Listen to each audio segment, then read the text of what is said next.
Good morning. Today is Tuesday, the 7th of July, and today's workout is Stramash. Got to say the R, Stramash. You're going to do some Tabata today.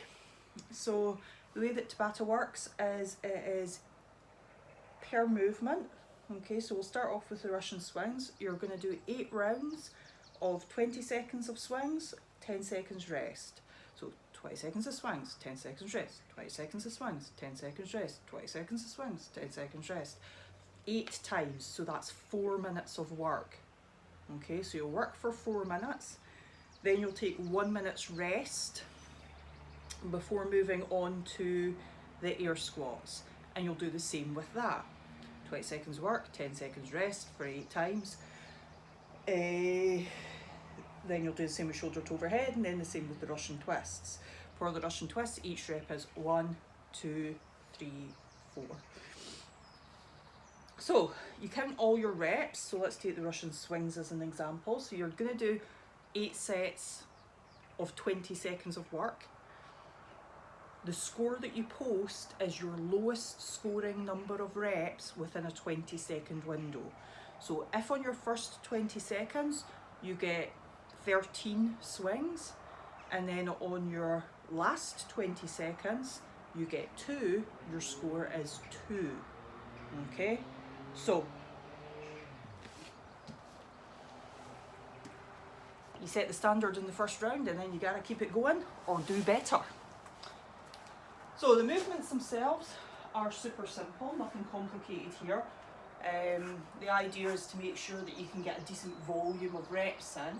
Okay, so the Russian swings from here to here, which of course can be done with anything. You could do them with a water bottle, you could do them with, that was a kettlebell, you could hold on to a water bottle. You could hold on to a cushion if you're a total beginner, perhaps that would suit you. Just a little bag with a bunch of lightish weight things in it. Things I never use, knee sleeves and such like. When you're doing your Russian swings, keep your heels down, okay? Your feet are going to be about shoulder width apart, could be a tiny wee bit wider. Make sure that when your bum goes back, you keep your knees out and away from each other, okay?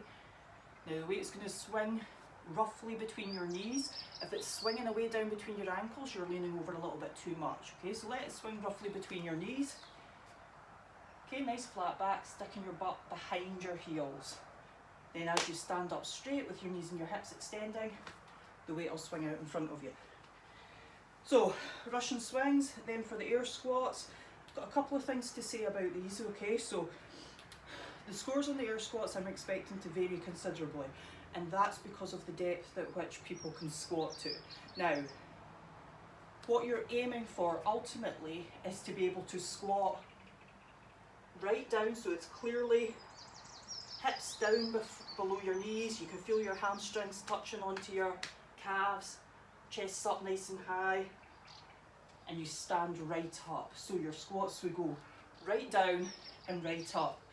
Now, depending on where you're at, your mobility, your strength, you might find that you can only get your squats to here, in which case I would expect you to be able to get more reps than somebody going right down and right up.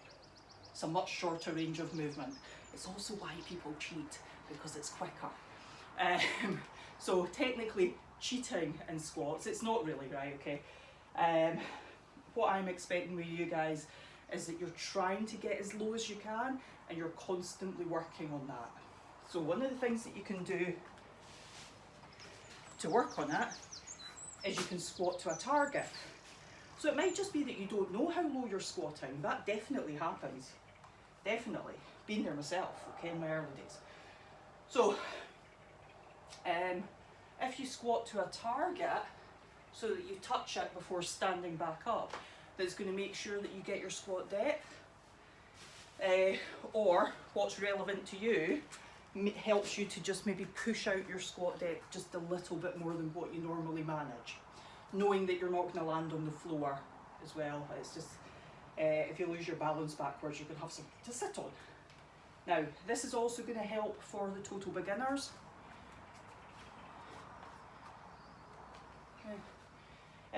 Let's just checking you can see that.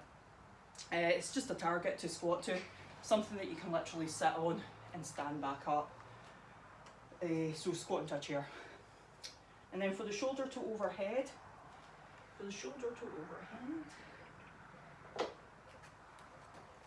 you can go a barbell for sure, okay? You can go 2 dumbbells, and shoulder to overhead can be strict, no legs, oops, forward a wee bit, or it can be driving up with your legs.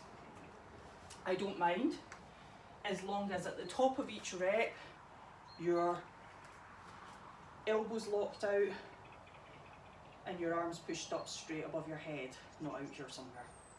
So if you're doing this with one arm, back here, if you're doing this with one arm, fine, same idea. Or you can hold the weight here. So that'll work if you've got a slightly more awkward thing, like a sandbag or a backpack full of stuff. So just if you're doing it single arm, still just count all the reps. Just what you might want to do is do one round with your right arm and then the next round with your left arm. So 20 seconds on your right arm, and then for the next round 20 seconds on your left arm. That's what I would advise that. I think that would be a good way to split it up. And then the Russian twists. So with the Russian twists, you're going to try and be in a V position, preferably with your legs straight if you can. This is the most difficult position to be in. When you bend your knees, it gets a little bit easier. Okay, and then if you rest your heels on the floor, it's a little easier still. And if you're a total beginner, you could sit yourself up onto something. I can't get on that just now, but you could sit yourself up onto something and do your twists seated. I think that's everything. Yeah, that's everything. I was just thinking, I was saying something earlier on about the squats and cheating. We don't care. I'm not care.